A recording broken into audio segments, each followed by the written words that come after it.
ఆకలిగా ఉన్న వారికి ఆత్మరామును సంతృప్తిపరిచే ఆహార పానీయాలు అందించడం వల్ల ప్రార్థకర్మల నుండి విముక్తి అయ్యే మహాదాన ఫలితం కలుగుతుందని స్వయంభూ భోగి గణపతి పీఠం వ్యవస్థాపక ఉపాసకులు దూసర్లపూడి రమణరాజు పేర్కొన్నారు. గొంచాలలోని భద్రాచల సీతారామాలయంలో 2వ వార్షిక వంటిమిట్ట శ్రీరామ కళ్యాణం జరిగిన సందర్భంగా ఆదివారం మధ్యాహ్నం భారీ అన్నదానం జరిగింది.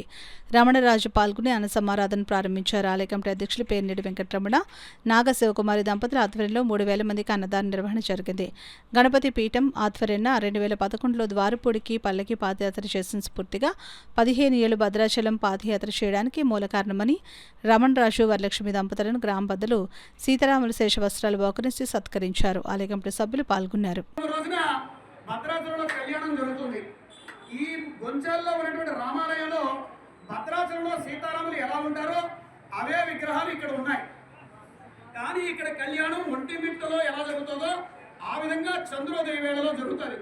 అంటే భద్రాచల వైభవం అదే విధంగా ఒంటిమిట్టలో ఉన్నటువంటి చంద్రోదయం ఈ రెండు వెరసి సీతారాములకి తలంబ్రాలు పోస్తే ఏ విధంగా కలగలిసి ఆ యొక్క తలంబ్రాలు ఎవరైతే స్వీకరిస్తారో వారింటికి యోగక్షేమాలు ఎట్లాగైతే కలుగుతాయో ఈ గొంచెల్లో ఉన్నటువంటి ఈ సీతారాములు దర్శించడం వల్ల కూడా అటువంటి ఫలితాలే ప్రతి ఇంటికి చేరతాయనేటువంటి ఒక గొప్ప నమ్మకం ఈ కాకినాడలో ఉంది.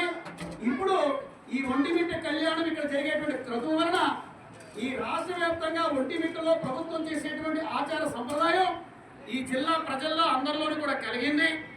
రాబోయేటువంటి కాలంలో ప్రభుత్వమే జిల్లా కలెక్టర్ గారు ఈ సీతారాములకి ఆ యొక్క పట్టు వస్త్రాలు తలంబరాలు అందజేసేటువంటి విధంగా రాబోయేటువంటి ఏడాది ఈ యొక్క మండపంలో జరగాలని జరుగుతుందని జరిపిద్దామని మరి భోగి గణపతి పీఠం తరపున మీ అందరికీ కూడా తెలియజేసుకుంటూ మరి గిడుతూరి వీరభద్రరావు గారిని కూడా మర్చిపోకుండా ఆయన్ని ఈ కార్యక్రమానికి ఆహ్వానం చేసి గౌరవించారు.